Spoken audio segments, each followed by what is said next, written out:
నమస్కారం NSTV news కి స్వాగతం. నా పేరు సంధ్య. ముందుగా వార్తల్లోని ముఖ్యాంశాలు. ఆటోనగర్ కాలనీకి సంబంధించిన ప్రజలు బోధాన్ సబ్ కలెక్టర్ ఆఫీస్ కి తరలివచ్చి వారి యొక్క బాధను సబ్ కలెక్టర్ గారికి చెప్పుకోవడం జరిగింది. ఇప్పటికైనా తమకి న్యాయం చేయాలని బోధాన్ ఎమ్మెల్యే సుదర్శన్ రెడ్డికి ఆవేదన వ్యక్తం చేస్తున్నారు.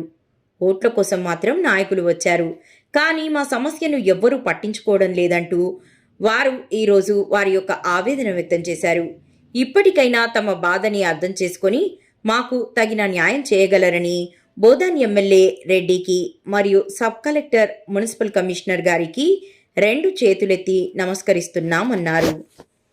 సమస్యలను ఆటోనగర్ సమస్యలను ఆటోనగర్ ప్రజల సమస్యలను ఆటోనగర్ ప్రజల సమస్యలను నిర్మించాలి. రోడ్లను మోరీలను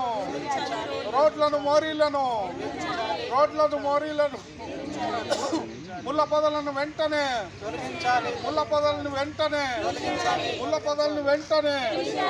ఆటోనగర్ ప్రజల సమస్యలను పరిష్కరించాలి. ఆటోనగర్ సమస్యలను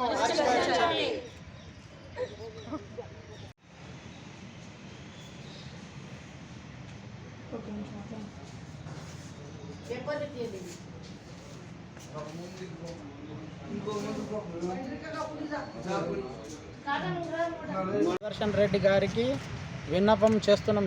ఏందనగా కాంగ్రెస్ హయాంలో ఇచ్చిన ప్లాట్లు 20 ఏళ్ళ కిందట ఇచ్చిన ప్లాట్లు అవి ఆయన హయాంలో ఇచ్చిన ప్లాట్లు ఇప్పటి వరకు కూడా డెవలప్మెంట్ అవ్వలేదు. అప్పటి నుంచి ఇప్పటి వరకు జనాలు అక్కడ ఆవాసం ఉంటున్నారు. కానీ ఎట్లాంటి దుస్థితి ఏర్పడిందంటే జనజీవనం అక్కడ జీవించడం చాలా కష్టతరంగా మారింది. అంతేకాకుండా అటు రోడ్ల వ్యవస్థ తీశారు, కానీ అక్కడ డ్రైనేజ్ వ్యవస్థ బాగలేదు. చిన్న తేలికపాటి వర్షానికి ఆ రోడ్లు బురదమయంగా ఉంది.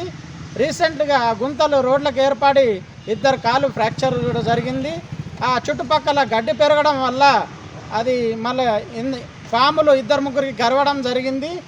ఆ పాములు తీసుకుంటున్న ట్రీట్మెంటు ఆల్రెడీ అందులో ఒకరు డెత్ అయిపోయారు, 2 ట్రీట్మెంట్ తీసుకుంటున్నారు. కాబట్టి మేము ఎమ్మెల్యే సుదర్శన్ రెడ్డి గారికి ఒక విన్నపం చేస్తున్నాము. ఇటువైపు బోధన వచ్చినప్పుడు అయ్యా మా కాలనీ వైపు ఒక దృష్టి సారించండి, ఒకసారి వచ్చి చూడండి, మా సమస్యలు పరిష్కరించండి. అలాగే బోధన్ సబ్ కలెక్టర్ గారికి కూడా విన్నపం చేసుకుంటున్నాము.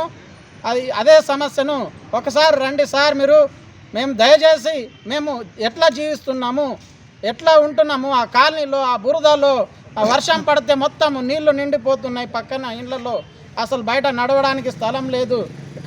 అడుగు పెట్టుదామంటే పాములు భయం ఉన్నది. భయం ఉన్నది కాబట్టి ఆ ఇంటర్నల్ రోడ్లకు మొరం లేదు, మెయిన్ రోడ్లకు మొరము లేదు. కనీసం మొరం కూడా ఇప్పటివరకు వేసిన దుస్థితి లేదు. అందుకని సబ్ కలెక్టర్ గారికి కూడా మేము విన్నపం చేసుకుంటున్నాము. అయ్యా ఒకసారి వచ్చి మా దిక్కు వచ్చి ఒకసారి దృష్టి సారించండి. అలాగే బోధన్ మున్సిపాలిటీ కమిషనర్ గారికి కూడా విన్నపము. ఏందనగా మొత్తం బోధన్ వార్డు మొత్తం ఆయన చేతిలో ఉంటుంది కనుక ఆయన కూడా వచ్చి ఒకసారి మాకు న్యాయం చేయాలని చెప్పేసి మేము ఈ ప్రభుత్వాధికారులను కోరుతున్నాము. అంటే